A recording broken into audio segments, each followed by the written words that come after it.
Hello friends, मुझे पता है आज इस बार काफ़ी लेट हुआ मुझे ऑनलाइन आने में, पर बहुत सारे जो भी दोस्त थे जो लीगली जानना चाहते थे आर्यन खान वाले केस में क्या हो रहा है, तो मैंने सोचा कि थोड़ा एक बार जजमेंट आ जाए बेल का, हाई कोर्ट का, तो फिर उसके बाद डिस्कस करूं ताकि लॉ वालों के लिए ज़्यादा आसान हो चीज़ों को समझना। और क्या जजमेंट आया है और क्या लताड़ लगाई है हाई कोर्ट ने एनसीबी को, बस पूछिए मत। समीर बारखेड़े ने जिस केस को इतना बड़ा बना दिया था, ताश के पत्तों के जैसे कोर्ट रूम में लॉयर्स ने, सतीश मान सिंह ने उखाड़ के फेंक दिया।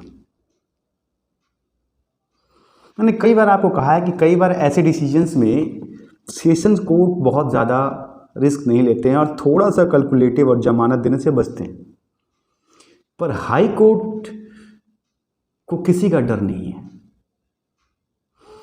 और हाई कोर्ट में मैं खुद ही सोच नहीं पा रहा था, मैंने जैसे पिछली वीडियो में आपको बताया भी था कि किस ग्राउंड पे बच्चे के पास ड्रग्स बरामद नहीं हुआ, उसने ड्रग्स कंज्यूम भी नहीं किया था और उसको 26 दिन के लिए जेल में रख दिया।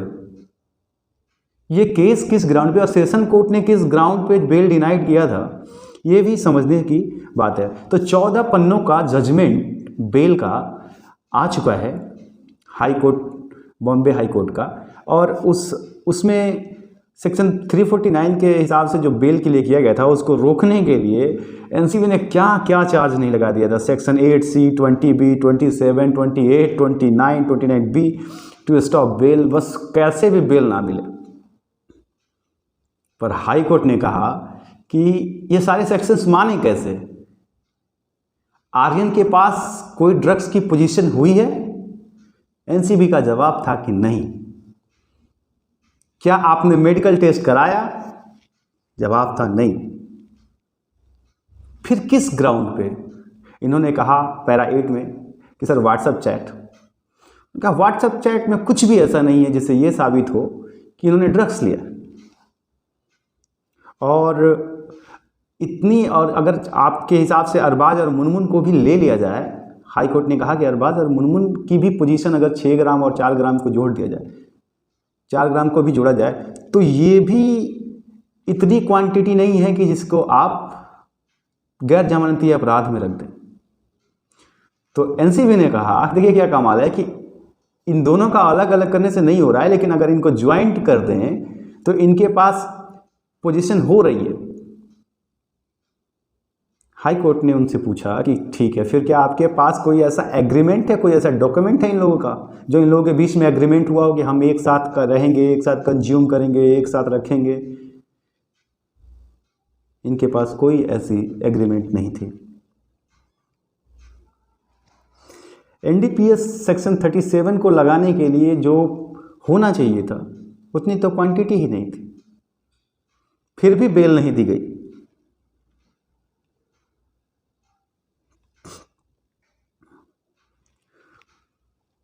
High court, Bombay high court ने सीधा सीधा रिजेक्ट कर दिया, कहा कि नो इनलीगल पोजीशंस, कोई भी गैर कानूनी पोजीशन स्पेशली आर्यन के पास तो था ही नहीं, कोई एग्रीमेंट नहीं था। जजमेंट के पैरा 10 में कहा कि व्हाट्सएप में भी कुछ ऐसा नहीं है, फिर भी आपने कैसे कर दिया? पैरा 10 में कहता है व्हाट्सएप को ही लेकर के कि इस व्हाट्सएप चैट को कोई रिलेवेंट, पैरा 11 में कहा जाता है कोई कॉमन इंटेंशन ही नहीं है, आपने मेडिकल एग्जामिनेशन नहीं की। और साथ ही सुप्रीम कोर्ट के जजमेंट का हवाला देते हुए ये भी कहा कि व्हाट्सएप चैट इन्वेस्टिगेशंस के लिए रिलेवेंट हो सकती है, पर कोर्ट में वो एक लीगली एविडेंस एक्सेप्टेबल नहीं की जाएगी अगर उसके लिए आपके पास कोई भी और सपोर्टिव एविडेंस ना हो। तो इस केस में जिस तरह से मैं मानता हूं, देखिए मेरा मानना है कि ड्रग्स कंज्यूमिंग या ये सारी चीज़ें गलत हैं, इन्हें नहीं करना चाहिए, किसी के लिए भी ठीक नहीं होता है, चाहे वो किसी अमीर का बच्चा हो या गरीब का बच्चा हो। लेकिन क्या उस बच्चे के ऊपर इसका क्या प्रभाव पड़ेगा जिसने ड्रग्स कंज्यूम नहीं किया था, जिसके पास उस वक्त ड्रग्स था भी नहीं, और उसे 26 दिनों के लिए दुर्दांत अपराधियों के बीच में रख दिया गया। क्या जीवन भर आर्यन खान इस बात से निकल पाएगा? गलतियां सबसे होती हैं। Jail is a exception and supreme court का सीधा सीधा लाइन है कि jail is exceptions, bail is urgency. अगर जेल तो एक्सेप्शन में दिए जाते हैं, bail is a priority, bail को रखना चाहिए, पर यहाँ पे 26 दिन के लिए जेल में डाल दिया गया। मैंने पिछली बार जो आपको तूफान सिंह वाले केस के बारे में बताया था कि उसका जिक्र भी इस बार बॉम्बे हाई कोर्ट ने कहा कि सुप्रीम कोर्ट ने जो कहा था कि किसी भी एजेंसी, चाहे वो जिसके पास रिमांडिंग अथॉरिटी है, चाहे वो सीबीआई हो, चाहे वो पुलिस हो, चाहे ये एनसीबी हो, अगर उनके रिमांड में कोई भी कन्फेशन होता है तो कोर्ट उसको नहीं मानेगी जब तक कि अभियुक्त खुद कोर्ट में आकर उसको एक्सेप्ट ना करे। इसलिए हाई कोर्ट ने यह भी कहा कि totally irrelevant, without any sufficient evidence, without any illegal position, no medical examination.